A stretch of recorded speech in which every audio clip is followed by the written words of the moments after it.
दोस्तों, इस नए और बेहद खास एनालिसिस में आपका स्वागत है। आज हम सीधे 2026 के सबसे मैसिव सिनेमैटिक इवेंट यानी पेद्दी के फिनोमेनन को डिकोड करने वाले हैं। इस फिल्म की हाइप सच में नेक्स्ट लेवल पर है। एक ऐसा प्रोजेक्ट जिसने अनाउंस होते ही पूरे सिनेमा जगत में तहलका मचा दिया है। तो चलिए, इसकी हर एक लेयर को आज हम बहुत ही बारीकी और डिटेल में समझते हैं।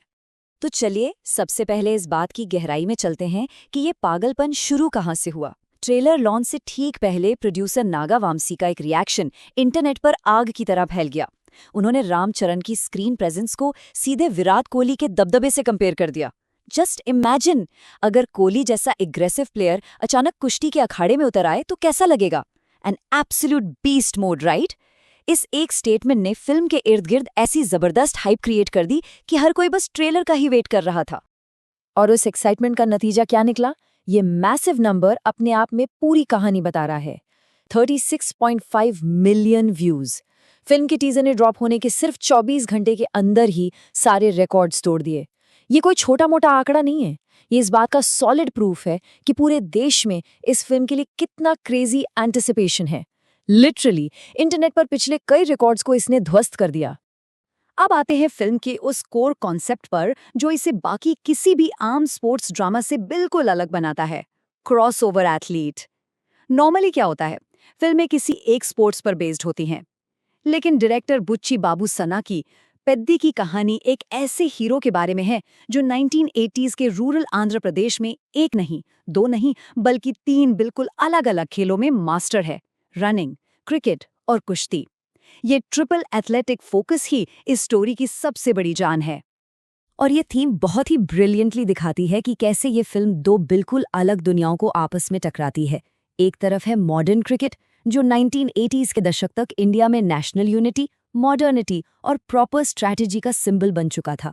और दूसरी तरफ है ट्रेडिशनल कुश्ती, यानी मिट्टी के अखाड़े जहां बात पूर्वजों की ताकत, मौत से सामना और इंसानी शरीर की एक्सट्रीम लिमिट्स की आती है। ये सिर्फ दो खेल नहीं है, ये फिजिकली और मेंटली दो बिल्कुल ऑपोजिट माइंडसेट्स हैं। अब इस पूरी कहानी का बैकड्रॉप देखिए, 1980 के दशक का विजयनगरम। ये सिर्फ एक लोकेशन नहीं है, यह अपने आप में एक पूरा सोशो कल्चरल वर्ल्ड है। उस दौर में एक गांव की इज्जत सीधे तौर पर फिजिकल ताकत और अखाड़े की मिट्टी से जुड़ी होती थी। यहाँ खेल का मैदान सिर्फ खेलने की जगह नहीं, बल्कि एक ऐसा डेमोक्रेटिक स्पेस बन जाता है जहाँ एक आम गांव वाला अपनी ताकत के दम पर सदियों से चले आ रहे सामाजिक भेदभाव के खिलाफ खड़ा हो सकता है। यहाँ खेल अपनी इज्जत बचाने का सबसे बड़ा हथियार है। इस ऑथेंटिक दुनिया को स्क्रीन पे जिंदा करने के लिए प्रोडक्शन डिजाइन ने किस लेवल की मेहनत की है, वो सच में माइंड ब्लोइंग है। अविनाश कोल्ला की टीम ने 80s का फील लाने के लिए 24 मैसिव सेट्स खड़े कर दिए। और सबसे हैरान करने वाली बात बताऊं, फिल्म में जो गुड़ की फैक्ट्री दिखती है वो कोई फेक प्रॉप नहीं है। वहां असली कारीगरों ने ट्रेडिशनल तरीके से लाइव गुड़ बनाया है। क्लॉस्ट्रोफोबिक अंडरग्राउंड अखाड़े से लेकर पूरे एक हिल स्टेशन विलेज को ऐसी डिटेल में रिक्रिएट किया गया है कि आप बिल्कुल कोस्टल आंध्रा के उस रियलिटी को फील कर पाएंगे। और ऐसी रौनक के बीच सर्वाइव करने के लिए हीरो को भी तो वैसे ही दिखना होगा ना। यही एंट्री होती है रामचरण के उस इनसेन फिजिकल ट्रांसफॉर्मेशन की, जिसे सच में बीस्ट मोड कहा जा रहा है। पेद्दी पहलवान के कैरेक्टर को एकदम रियल दिखाने के लिए उन्होंने फिटनेस कोच शिवोहम भट्ट के साथ मिलकर अपनी ऐसी बॉडी बनाई है जो अनरियल लगती है। वो लंबे बाल, मैसिव मसल्स और वो रफ लुक, ये दिखाता है कि उनका कैरेक्टर विजुअली कितना पावरफुल और अपनी मिट्टी से गहराई से जुड़ा हुआ है। लेकिन एक ब्रिलियंट परफॉर्मेंस सिर्फ बॉडी बनाने से नहीं आती, राइट? कैरेक्टर की असली आवाज पकड़ना उतना ही क्रूशल होता है। रामचरण की मेहनत सिर्फ जिम तक लिमिट नहीं थी। उन्होंने विजयनगरम के लोकल बोली पर महीनों तक प्रैक्टिस की ताकि उनकी डायलॉग डिलीवरी में वो ऑथेंटिक रीजनल टच आ सके। और एक और बहुत बड़ी बात, इस मैसिव पैन इंडिया रिलीज के लिए उन्होंने पहली बार अपनी हिंदी लाइंस खुद डब की हैं। ये अपने आप में उनके इस क्राफ्ट के लिए डेडिकेशन को दिखाता है। अब यहाँ जो बात सबसे ज्यादा इंटरेस्टिंग है वो है इस पूरे प्रोजेक्ट का मैसिव बजट, 350 करोड़ रुपए। जी हाँ, 350 करोड़ रुपए। ये तेलुगु सिनेमा की हिस्ट्री की सबसे महंगी फिल्मों में से एक बन चुकी है। ये ह्यूज नंबर सिर्फ सेट्स और वीएफएक्स का खर्चा नहीं है, बल्कि यह उस बहुत बड़े फाइनेंशियल दांव को दिखाता है जो प्रोड्यूसर्स ने रामचरण के ग्लोबल स्टारडम और इस स्ट्रॉन्ग स्टोरी लाइन पर लगाया है। और देखिए, जब दाम इतने बड़े हों तो बॉक्स ऑफिस के टारगेट्स भी आसमान छूने लगते हैं। सिर्फ आंध्र प्रदेश और तेलंगाना में इस फिल्म का ब्रेक इवन यानी सुरक्षित क्षेत्र में पहुंचने का टारगेट 220 करोड़ रुपए रखा गया है।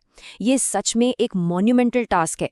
आज तक सिर्फ आरआरआर और बाहुबली 2 जैसी ऑल टाइम ब्लॉकबस्टर्स ही उस रीजन में ये जादुई आंकड़ा पार कर पाई हैं। दूसरी तरफ ओवरसीज राइट्स भी 40 से 42 करोड़ में बिके हैं, जो क्लियरली बताता है कि ग्लोबल डिस्ट्रीब्यूटर्स को इस मैसिव प्रोजेक्ट पर कितना ज्यादा कॉन्फिडेंस है। और उनका ये कॉन्फिडेंस बिल्कुल सही भी साबित हो रहा है। नॉर्थ अमेरिका में फिल्म का जो क्रेज देखने को मिल रहा है वो लिटरली रिकॉर्ड ब्रेकिंग है।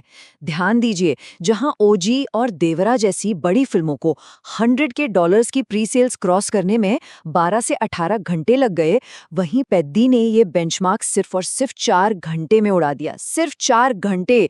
ये इंटरनेशनल मार्केट में फिल्म की सॉलिड डिमांड और रामचरण की ग्लोबल पॉपुलैरिटी का डायरेक्ट प्रूफ है।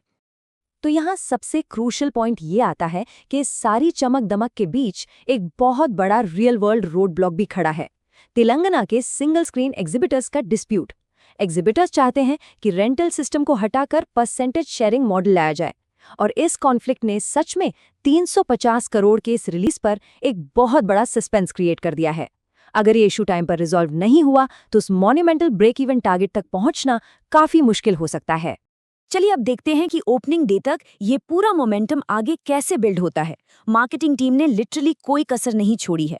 इस फाइनल काउंटडाउन को देखिए। 18 मई को मुंबई में एक मैसिव ट्रेलर टेकओवर, फिर 23 मई को भोपाल में AR रहमान के साथ एक ग्रैंड म्यूजिकल इवेंट, 3 जून को नॉर्थ अमेरिकन प्रीमियर और फाइनली 4 जून को वर्ल्ड वाइड थिएटिकल रिलीज। ये एक super aggressive multi city pan India strategy है जो हर जगह के फैंस को थिएटर्स तक खींच लाने के लिए डिजाइन की गई है। तो इन सारे माइंड ब्लोइंग फैक्ट्स, फिगर्स और बिहाइंड द सीन्स मेहनत को देखने के बाद हमारे सामने एक ही सबसे बड़ा सवाल बचता है। क्या ये ultimate crossover athlete box office की उस अल्टीमेट ब्रेक इवन लाइन को क्रॉस कर पाएगा? क्या 1980 के दशक के रूरल स्पोर्ट्स की इस इंटेंस कहानी का मैजिक मॉडर्न ब्लॉकबस्टर सिनेमा की इन जाइगेंटिक फाइनेंशियल रियलिटीज पर जीत हासिल कर सकेगा? ये एक ऐसी रेस है जिसका नतीजा हम सब 4 जून को जानना चाहेंगे। इस डीपली एंगेजिंग एनालिसिस में साथ जुड़ने के लिए बहुत बहुत शुक्रिया।